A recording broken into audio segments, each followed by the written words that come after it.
Hi everyone, and welcome back to Nuna's Nunchi, where I do a deep dive into some of your favorite K-dramas from a mental health perspective. I want to talk about one of my favorite K-dramas of all time. See, I switched it up for you. Favorite K-dramas of all time, Reply 1988. I think it's the third in a Reply series. I believe it's the latest one, even though it's 1988. Oh my gosh, this 20 episode drama, it's a gem. It is filled with goodies that I can relate to from a mental health perspective. My first example in Reply 1998 of all the gems that I want to point out is about emotions. Expressing your true emotions at the time when you want to express them. Episode 4. Taek, who is the Paduk, champion of Korea, a Paduk genius.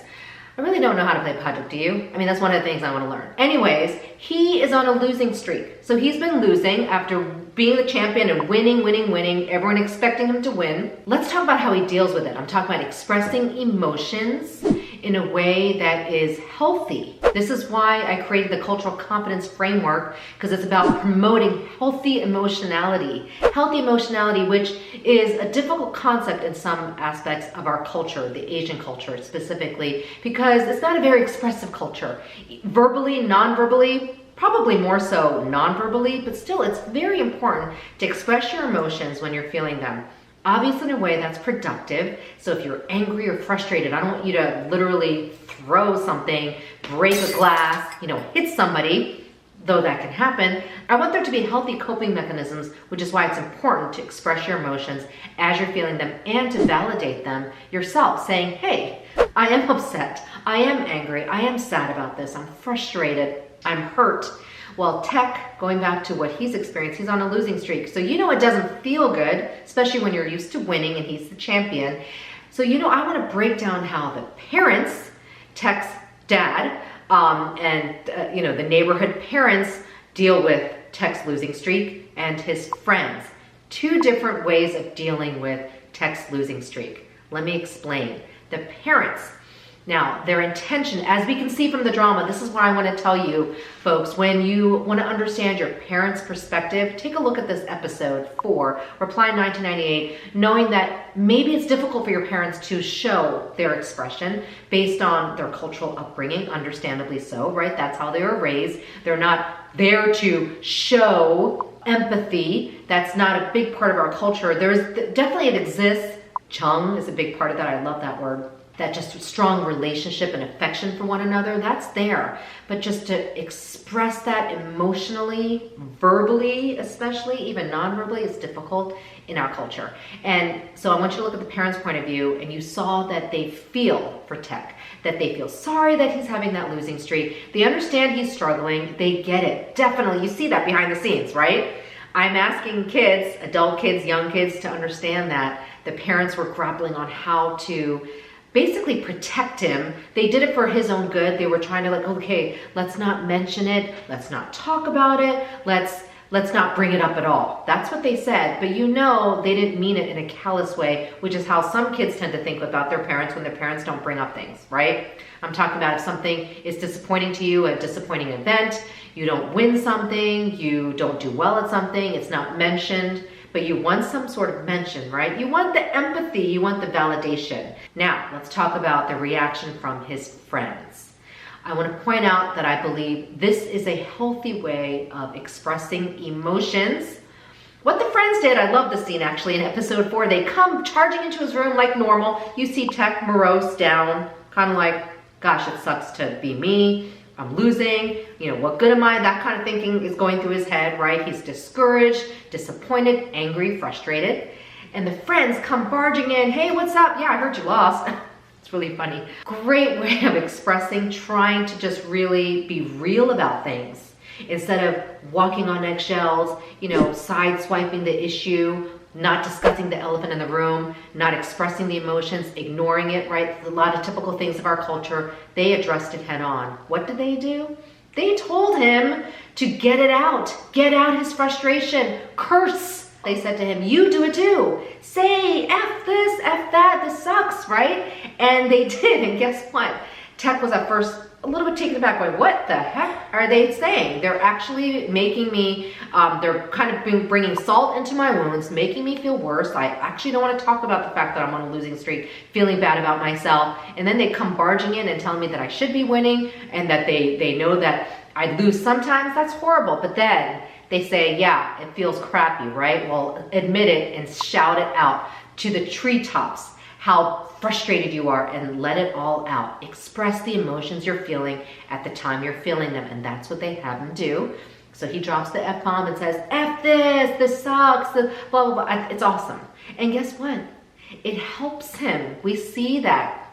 Of course, the other part that helps him is having the support of his friends, helping him express that. I think if they had come in and just had said nothing, even though you would think that would make him feel better because he doesn't want to be rubbed in that wound that he was losing, it's not healthy. In fact, it would build and build, and that's what happens when you're avoiding anxiety, building that. It snowballs. But to let it out, it's actually a form of relief. Feels good. You know when you sometimes like to have a good cry and it feels good? That's what I'm talking about. So with this one, he says, he drops the F-bomb, screams, lets it out and frustrating a couple times really well with his friends egging him on to do it. And guess what? The mood is shifted. His mood is shifted. He feels better. It doesn't change the fact that he's on a losing streak or he had lost. Not at all, right? But it makes him feel better because that's how he was feeling at the time. Parents, if you're watching this, I want you to take a look at that episode, episode 4. It's about halfway through the episode where, again, Taek's on a losing streak and the parents are like, don't talk about it. They tell their kids, don't talk about it. I think that's so indicative of our culture. Don't talk about stigma. Don't talk about the fact that this kid's having problems. Let's not mention it. It's understandable. Intentions are good, right? Intentions are not necessarily bad, and we see that especially in this episode. I want you to look at that, the children looking at this, but it's not healthy. It's not normal, actually, to be honest.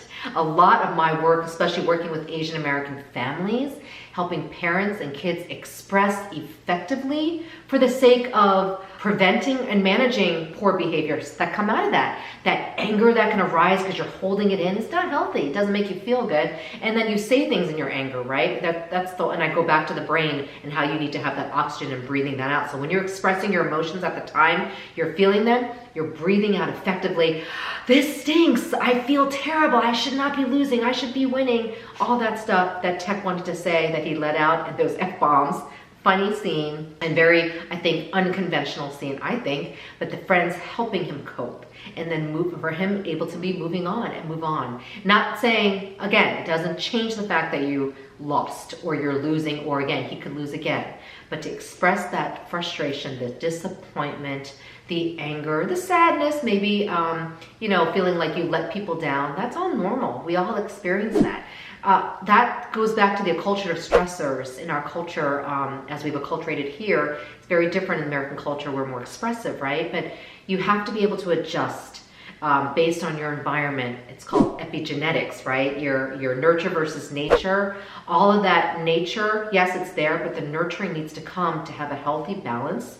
Expressing emotions is the core of having good mental health and stability and behaviors that are productive. When you hold it in, a lot of unhealthy behaviors come from that.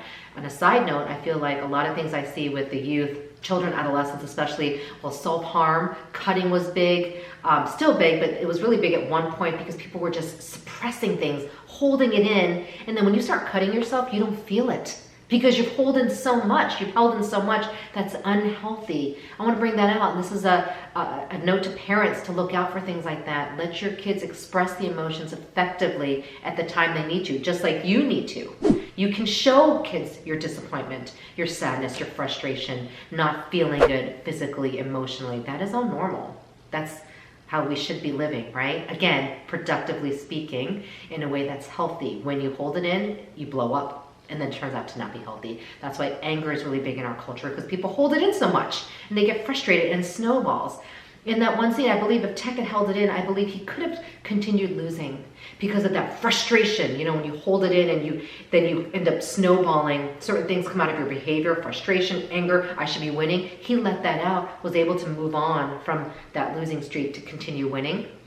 That doesn't mean he always won, but again, putting an incident or a disappointment behind you to keep your head up, build your resilience. Big part of that is going back, kind of facing adversity again and again and building that up. Expressing emotions is top priority. Again, sometimes I have to teach that because it's not innate in our Asian culture. It's definitely also difficult for me. I have to work on it. And then I find myself holding it in and you just don't feel good. In a Korean sense, there's a word called taptape. That's suffocation of like, oh, I feel so taptape. Uncomfortable, suffocated, like you're choking, you want to get it out. That's probably what it was feeling. Parents also can bring that on by saying, let's not talk about it because we don't want to, we don't want to ruffle any feathers and cause conflict. Understandable, but not healthy. That's the taptape feeling. That's what comes to mind. I want to share that. That is a word that describes, I believe, suppressing emotions and, suffocating, that feeling of walking on eggshells. You have that weight, feels not so good. So, episode 4, folks, Reply 1988. No, this really is a gem of a K-drama. I'm going to be using this drama a lot to show a lot of things in the family, a lot of issues that were brought up, communication, family relationship, friendship, so much more. But again, Express Emotions Effectively, episode 4. Look at how Taek really is able to respond to his friends who helped him out to express that well.